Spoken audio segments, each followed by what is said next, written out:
nada. E quando viram, o adoraram, mas alguns duvidaram. E chegando-se Jesus, falou-lhes dizendo: é-me dado todo o poder no céu e na terra.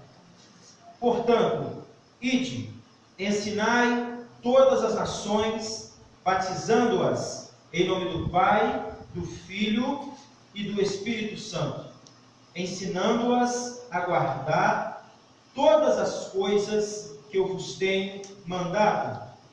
E eis que eu estou convosco todos os dias, até a consumação dos séculos. E a igreja diz amém. Amém. Amém, queridos? Se você puder, pode se assentar. Queria que você deixasse sua Bíblia aberta aí nesse texto.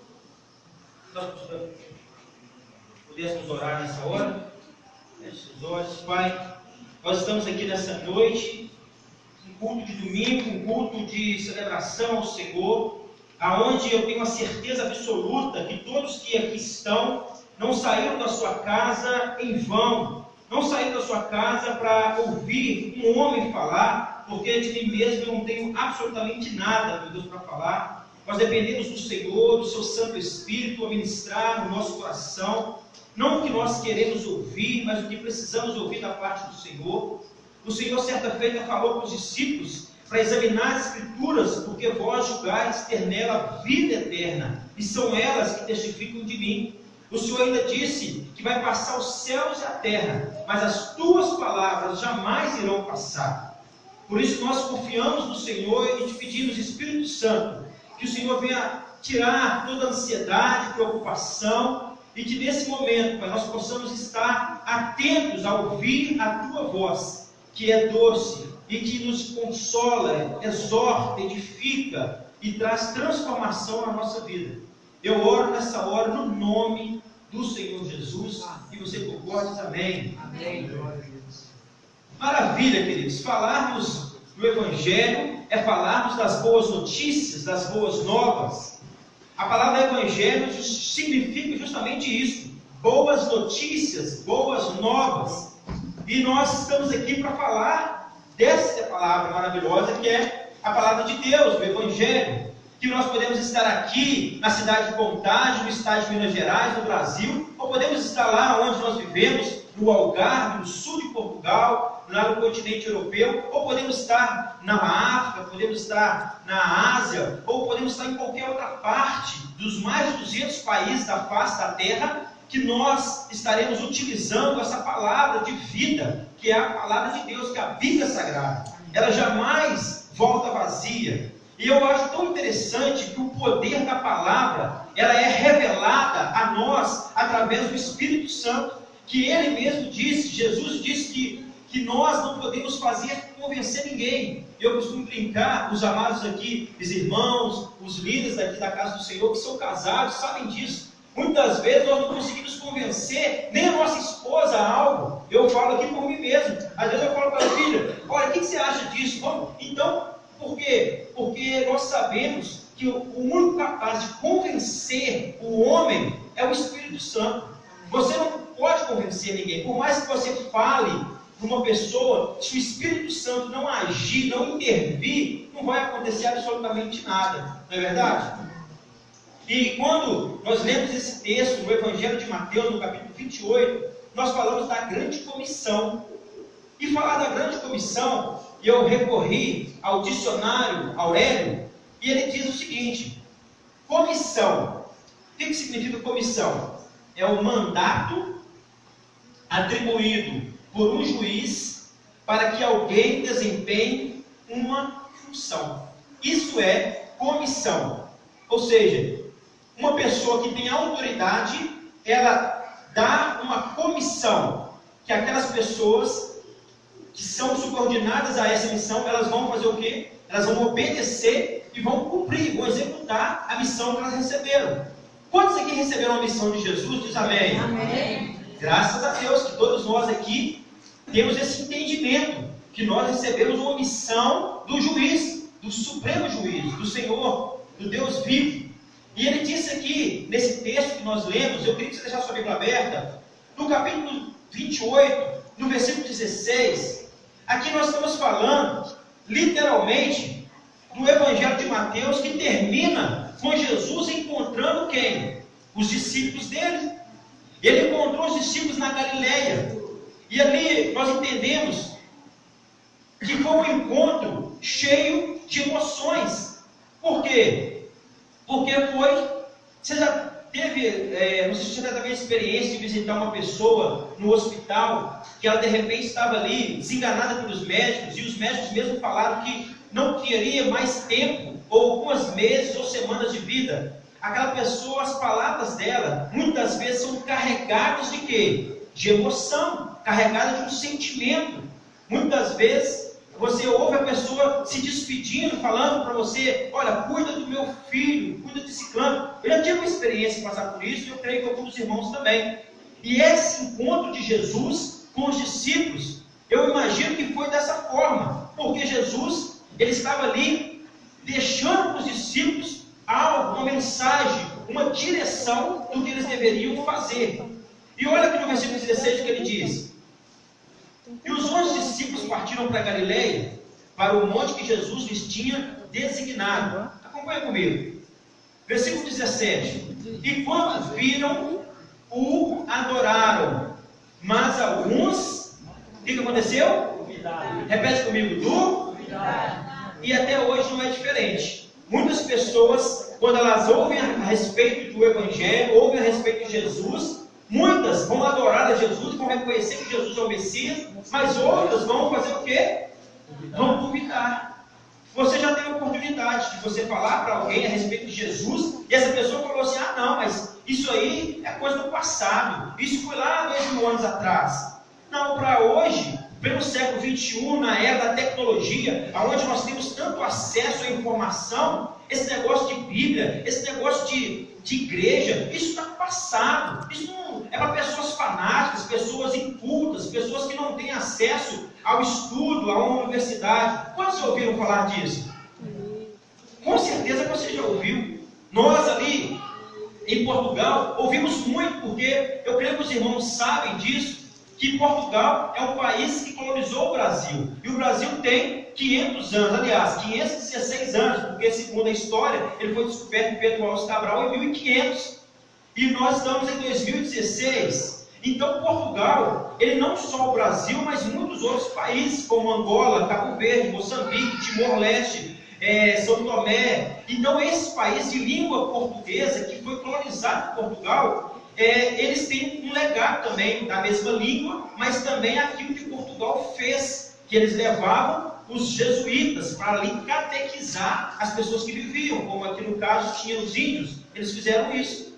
Só que nós já tivemos oportunidade lá em Portugal, até agora no mês de agosto, porque o verão lá é julho e agosto. Nós fomos numa cidade chamada Braga, que é no Porto. Porque você sabe muito bem o mapinha de Portugal, que começa lá o norte, né? O norte, o centro e o sul. É um país de apenas 10 milhões de habitantes, que atualmente consta nas estatísticas atualizadas, apenas 1% de cristãos protestantes. Aí você fala para mim assim, mas não é possível, Alex, como é que pode? 1% é um país tão antigo. Nós já tivemos a oportunidade de ir em lugares que tem lá placas, como tem uma placa assim, escrito lá, 800 e tal anos. Portugal tem mais de 1000 anos de história. Então é um país muito antigo.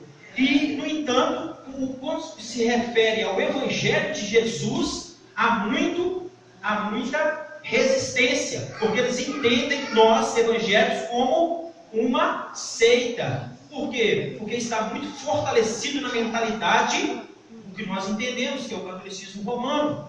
E tudo que vem fora disso é tido como uma seita. Mas nós estamos ali servindo ao Senhor, amando aquele povo, dando o testemunho de Jesus e sabemos que a obra dele, que ele começou, ele vai completar. E a igreja que concorda diz amém. Amém. Glória a Deus. É importante nós entendermos que a grande comissão, ela foi designada para nós, para os discípulos de Jesus. Aqui os discípulos, 11 discípulos, eles estavam naquela situação. Diz aqui a palavra que muitos adoraram e outros duvidaram. Versículo 18, acompanha comigo. Diz assim: E chegando-se Jesus, falou-lhes dizendo: é-me dado todo o poder no céu e na terra. No céu e na terra.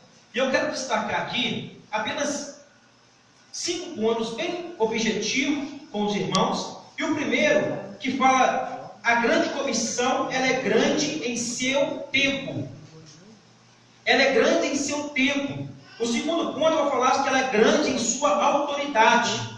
O terceiro ponto, ela é grande na sua missão. O quarto ponto, ela é grande em sua abrangência. E no quinto ponto, ela é grande em sua promessa. Eu quero basear sempre nesse texto que nós lemos aqui, de Mateus 28, e eu quero tentar aqui, com a ajuda do Espírito Santo, trazer para a igreja o entendimento completo da grande comissão. Porque eu tenho certeza que essa igreja, como é uma igreja bíblica, que tem como uma regra de prática e fé a palavra de Deus, vocês não vão ouvir algo novo, apenas relembrar e fortalecer no vosso coração aquilo que é o desejo de Deus para a igreja dele atualmente. Amém? Amém. Então, falando que a grande comissão, ela é grande em seu tempo. Naquele tempo específico que Jesus falou para os discípulos, ele não mudou. Jesus não mudou o discurso. Por isso que o Evangelho, ele é maravilhoso. Eu lembro, eu nasci, eu praticamente vim para o Colonial com 5 anos de idade. O meu pai sempre morou na mesma rua, na rua Cabiúna, ali no início do bairro, na primeira rua. E eu lembro que eu fui crescendo aqui com muitas amizades aqui no bairro. E no ano de 2004, quando eu estava com 24 anos e passei por um acidente muito sério, eu trabalhava numa empresa bem conhecida, né? Eu não vou aqui fazer publicidade para ela, porque ela não está fazendo nada para isso, e como está sendo registrada, uma empresa de bebidas.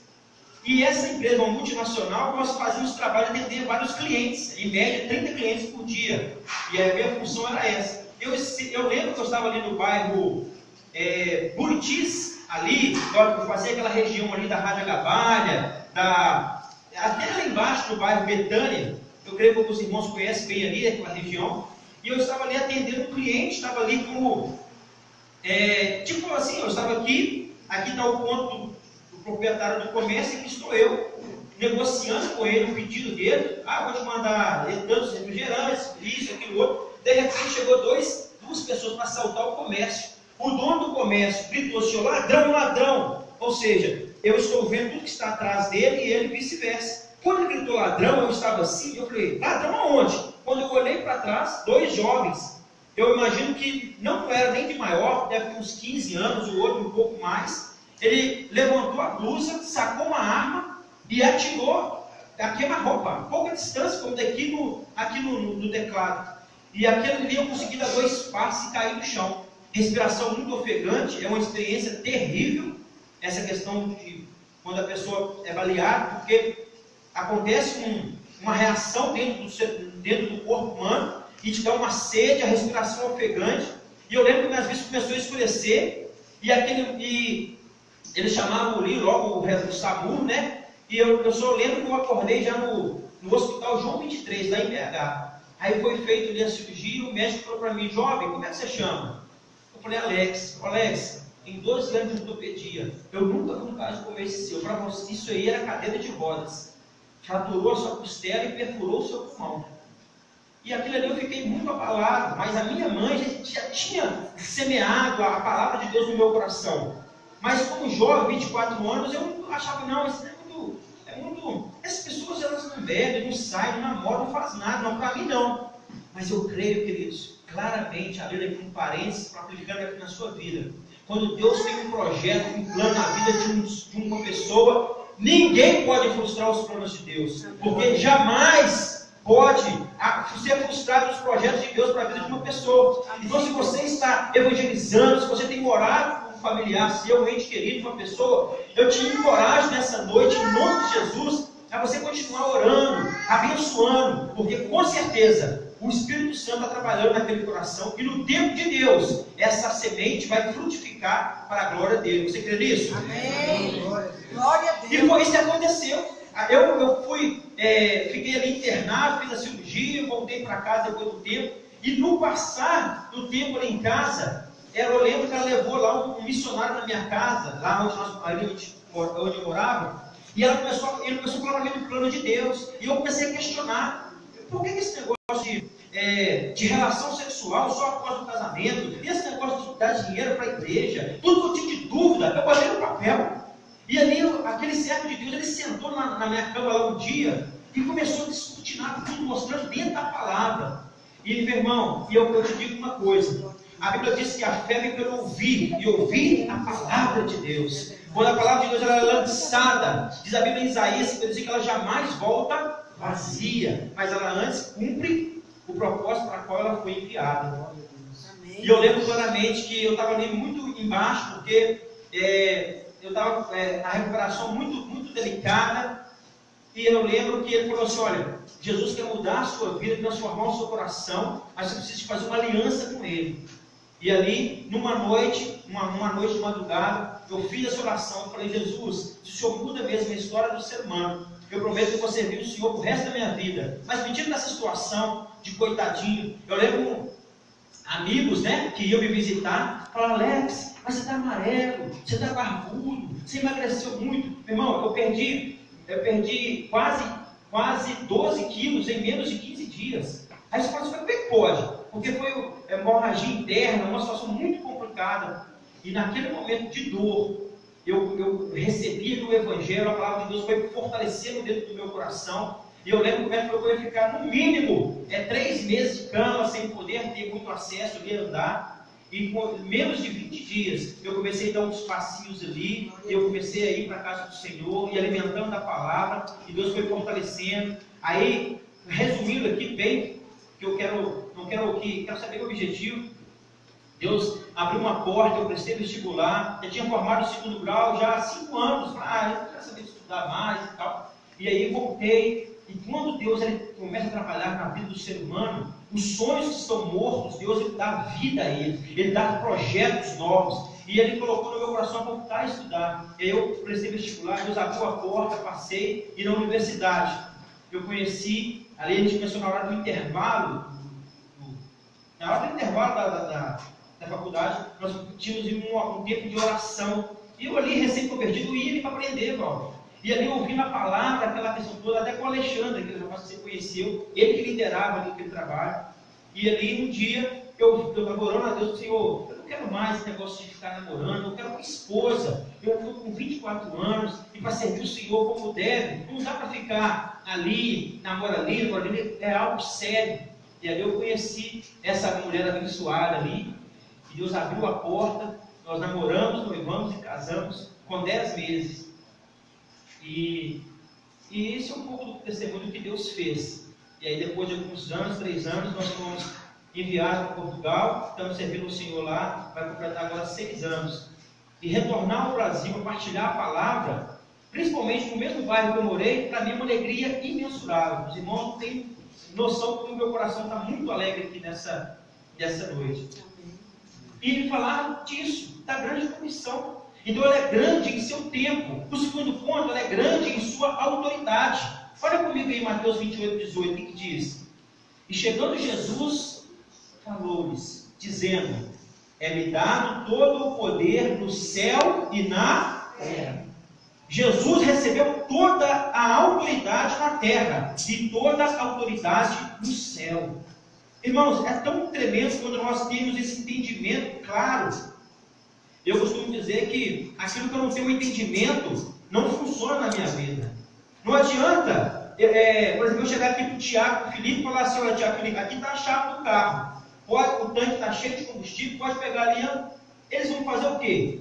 Imagino eu que eles não sabem nem o que é uma embreagem, o que é engatar uma marcha, o que é isso. Então não vai fazer o quê? Não vai funcionar. Isso na nossa vida é uma realidade. O que você não tem um entendimento não funciona na sua vida. Tem muito cristão que ele serve a Jesus, ele tem um amor por Jesus, mas ele não tem um entendimento que a missão, a grande comissão é para todos nós. Que quando nós olhamos para a palavra de Deus, não existe mais o que? Separação.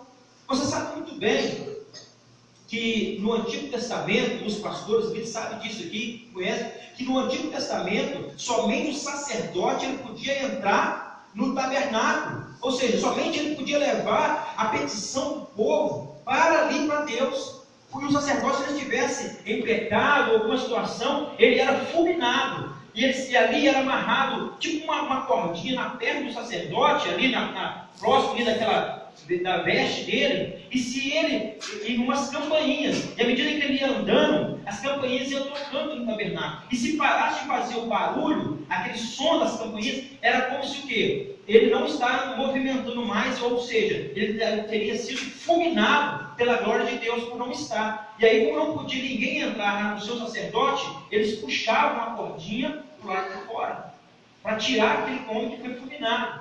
Eu quero que você entenda algo.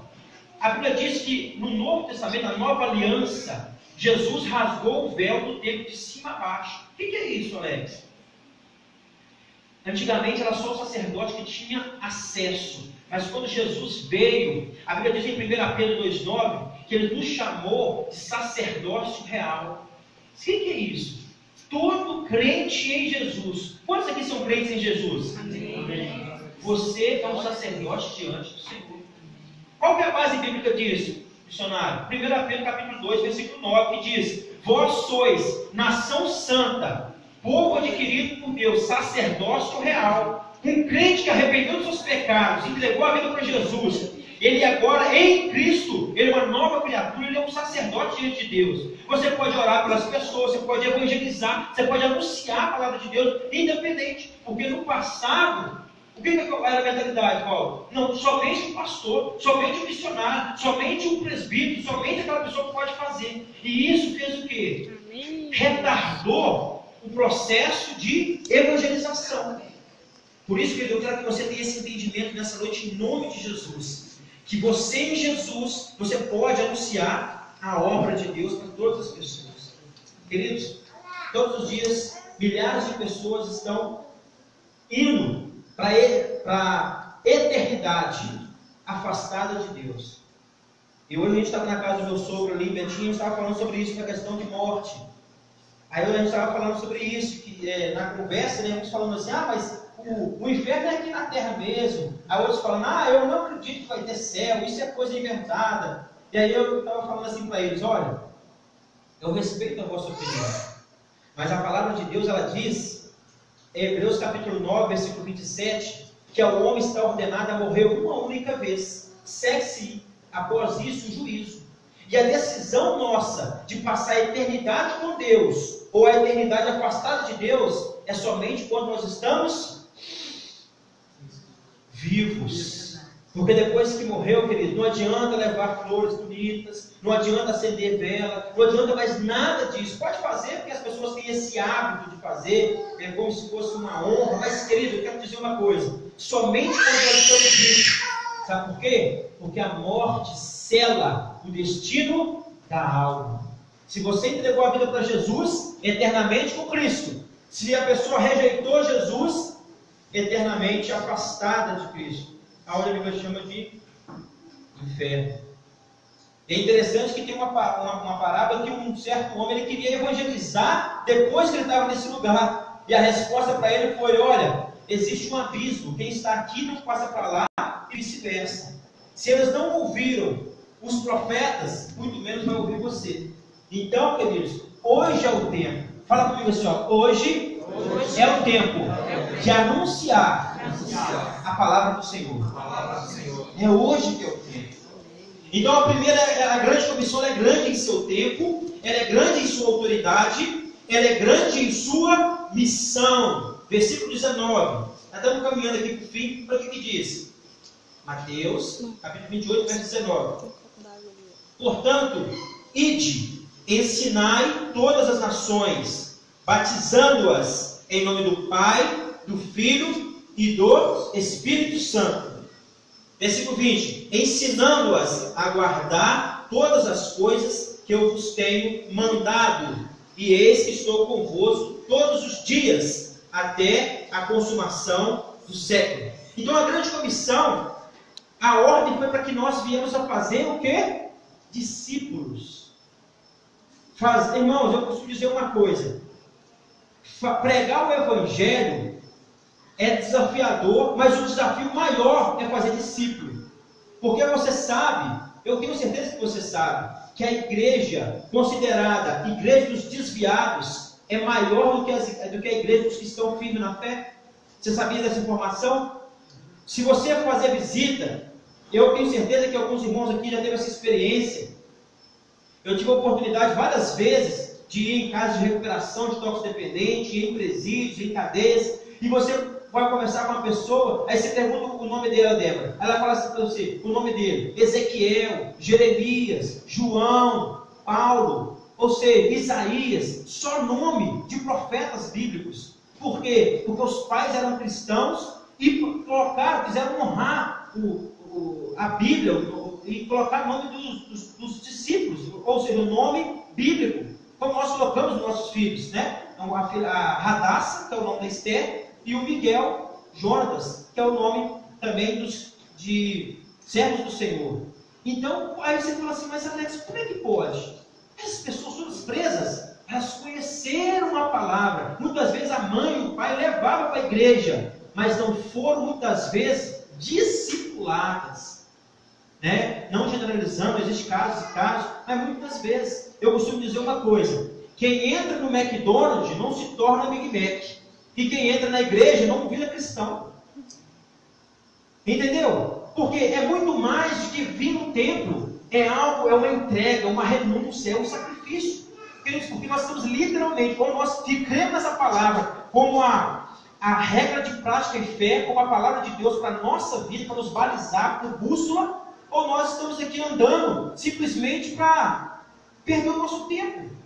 Queridos, nós temos literalmente a cada dia que crer que Jesus está voltando amanhã, tamanha urgência que nós temos. Porque cada dia que passa, queridos, eu estou aqui no Brasil há 15 dias, eu converso com um amigo, com outro, eu não tenho parado esses dias, ele sempre fala: Alex, toma cuidado, aqui está muito violento, aqui está isso, aqui está aquilo, olha, fulano tal faleceu. E eu fico pensando, queridos, como que um país que é considerado um país quase protestante, que tem mais de 40% dele é evangélico, ou seja, nós estamos falando de mais de 40 milhões que professam ser, né, de Jesus, nascido de novo, e nós enxergarmos diante de nós tanta violência, tanta situação. Uma coisa eu quero trazer uma reflexão para os irmãos: das duas, uma, ou esses cristãos muitas vezes não estão sendo sal e luz, como a Bíblia diz, ou nós estamos vivendo uma grande omissão ao invés da grande comissão, que é de ir fazer discípulo. Fica algo para nós refletirmos sobre isso. Eu quero partir agora para o outro ponto, que fala que ela é grande em sua abrangência. Por que ela é grande em sua abrangência? O texto fala assim: olha, em todas as nações. Jesus não morreu apenas para os portugueses, ou apenas para os brasileiros, né? Já dizia a frase aí, nem sei quem diz, que Deus é brasileiro. Oh meu Deus, que heresia! Deus não é brasileiro, Deus não é japonês, Deus não é americano, Deus ele ama todas as nações, né? Deus ama todas as nações. Existe uma maldição terrível, e lá em Portugal eles falam muito disso, porque é o tal do jeitinho brasileiro. A pessoa tem essa mania: o banco fecha 4 horas, ela chega lá 4 e 5, mas ela sabe que ela acha que ela vai conversar com o guarda, vai dar um jeitinho para entrar. É dar um jeitinho para tudo. Meu irmão, eu quero dizer uma coisa: no céu não tem jeitinho não. Ou o nosso nome está escrito no livro da vida, e quando Jesus voltar nós vamos partir com ele, ou muitas vezes nós vamos estar aqui esperando Jesus voltar, e muitas vezes nós vamos ficar. Eu quero que eu e você, nós possamos ter essa consciência cada dia clara, porque aqui nesse lugar existem 2 posições: a primeira, de Jesus, Senhor, e a sua e a minha, servos dele. Amém, queridos? E a última, e o último ponto, eu queria depois orar com você, que fala que ela é grande em sua promessa. Repete comigo: a grande comissão, ela é grande em sua promessa. Glória a Deus. Por que grande em sua promessa? Porque o que Senhor falou para nós, no versículo 20, concluindo aqui, olha o que ele diz: ensinando-as, as pessoas, a guardar todas as coisas que eu vos tenho mandado. E eis que eu estou convosco nos cultos de domingo. É isso que está escrito aí? Hã? O que está escrito aí na sua Bíblia? Todos os dias. Quantos dias? Todos os dias. Todos os dias, até a consumação dos séculos. Amém. Todos os dias. Aí você pensa assim: ah não, missionário, mas sabe o que acontece? Porque você não conhece a minha história, você está vindo agora, você não vive aqui. Eu tenho uma situação para ser resolvida na minha família. Olha, eu tenho um filho meu que está assim assado. Olha, eu tenho uma filha minha que está envolvida com drogas. Olha, eu tenho o meu marido que não é convertido ainda. Eu passo uma luta lá em casa. Eu quero dizer uma coisa: tudo isso não quer dizer desculpas para que nós não possamos fazer, porque uma realidade é clara: enquanto nós trabalhamos para Deus, Deus trabalha ao nosso favor. Enquanto você está fazendo a obra de Deus, está evangelizando, Deus está trabalhando na sua casa, está livrando a sua família. Não existe casamento quebrado que Deus não possa restaurar. Não existe filho rebelde que Deus não possa trazer a obediência. Ele está trabalhando na sua vida em nome de Jesus. Ele conhece o seu coração. Eu costumo dizer, e eu ouvi isso e ficou gravado no meu coração: o princípio, ele nos preserva. E quem quebra um princípio é quebrado por ele. Vou repetir: o princípio, ele nos preserva. Quem quebra um princípio é quebrado por ele. Ou seja, quando Jesus falou que se nós irmos, fazermos discípulos, ao evangelizar, ele vai estar conosco todos os dias, é um princípio. Se eu obedecer esse princípio, de certeza, ele vai estar comigo todos os dias. Agora, muitas vezes nós esperamos, né? Na caminhada cristã, como eu falei, eu converti em 2004, não tem tanto tempo. Eu tenho aqui que sentar para ouvir muitos irmãos que têm muito mais tempo de caminhada, mas eu tenho aprendido também que a caminhada com Jesus não é igual a empresa, né? Você pergunta: quantos anos você trabalha naquela empresa? Eu trabalho 30 anos. A pessoa: nossa, a pessoa aqui sabe tudo. A caminhada cristã é diferente. Cada dia você vai amadurecendo, e de acordo com a sua entrega, de acordo com a sua busca. Jesus falou assim: ó, buscais e me encontrareis, quando buscar de todo o vosso coração. Você entregou sua vida para Jesus, todo dia nós vamos buscar a Ele. Quando nós invocamos o Senhor, a Bíblia fala para o Senhor que Ele deixa se achar. Ele, olha o que diz: clama a mim, e responder, anunciar-te-ei coisas grandes e firmes que ainda não. Quando você está clamando, está buscando o Senhor, Ele está revelando os segredos dele ao seu coração. Pastor, mas Deus faz acepção de pessoas? Não, pelo contrário, Ele ama todos. Mas aqueles que buscam a Ele, Ele se revela de acordo com a sua intensidade. Então, o tempo de missões é hoje. O tempo de cumprir a grande comissão é agora. Ah, mas eu tenho que formar primeiro, eu tenho que terminar aquela coisa. Uma oportunidade, querido, é na sua universidade. Os jovens aqui que estão na escola, que estão almejando a universidade, é lá que Deus vai te usar poderosamente. Olha que bênção! Na universidade Deus preparou a minha Rebeca, minha esposa. Amém? Amém. Glória a Deus por isso. Amém. Por isso, aonde você estiver, Deus ele está ali trabalhando ao favor daqueles que nele esperam. Então a grande comissão não mais dá tempo para quê? Para amadorismo, para sensacionalismo. Quem que lembra, né? Eu lembro em 2011 nós estávamos indo para Portugal. Aí a gente ia em muitas igrejas partilhar, falar da visão, falar a respeito da nação. A gente fala: nossa, cuidado, o missionário ouve aquela história, que o missionário fica comendo gafanhoto, comendo rato, que passa fome. Ô, irmão, isso tudo, desculpa falar, mas é um sensacionalismo. Nós não estamos tendo que ficar nessas histórias assim. Se tiver ainda alguma nação que passa por isso, querido, olha, eu vou te falar a verdade, eu conheço missionários de diversas nações, até no Níger, que é um dos países mais pobres que tem, o índice de desenvolvimento humano lá é baixíssimo. E olha, os missionários não estão passando essa situação específica. A grande realidade é que essas fantasias vão sendo geradas para as pessoas ficarem achando que uma vida de sofrimento muito triste, querido. Você foi chamado para servir a Jesus. E aonde você estiver, Ele vai estar contigo. Amém. E quando nós passamos por alguma situação, Ele está nos permitindo para nos dar amadurecimento, crescimento. e desenvolvimento na caminhada. Amém, queridos? Amém. Os irmãos estão percebendo até aqui? Amém. Eu quero concluir lendo um texto aqui. Abra comigo, por favor, esse texto, nós vamos orar. 2 Coríntios, capítulo 11. Eu quero finalizar com um texto do maior plantador de igrejas que houve, o maior missionário que houve, o apóstolo Paulo. Em 2 Coríntios, capítulo 11, ele escreve algo para, eu creio que nos encoraja. Para aquele que está falando assim, pastor, mas olha, eu ouvi nesse culto domingo, eu queria ouvir uma palavra, sabe, de encorajamento, uma palavra de vitória, de bênção. Agora vem esse missionário lá de não sei da onde para falar comigo que eu tenho que pegar firme na grande comissão, que eu tenho. Olha o que eu quero te encorajar. 2 Coríntios, capítulo 11, versículo 23. Olha o que diz a palavra do Senhor. Eu quero ler com os irmãos. 2 Coríntios, capítulo 11, versículo 23. Amém? Os irmãos acharam? Amém. Olha o que diz. De 23 ao 27. Aqui, nós estamos vendo o currículo de Paulo. Aí você fala assim para mim, quem que foi Paulo? Eu creio que você sabe, mas ele falou só uma coisa. Olha, eu conheço um homem que eu não sei se no corpo ou fora do corpo. Ele subiu até o 3º céu e ouviu coisas inefáveis. Queridos, pode só te recordar uma coisa. Sabe onde que é o 3º céu?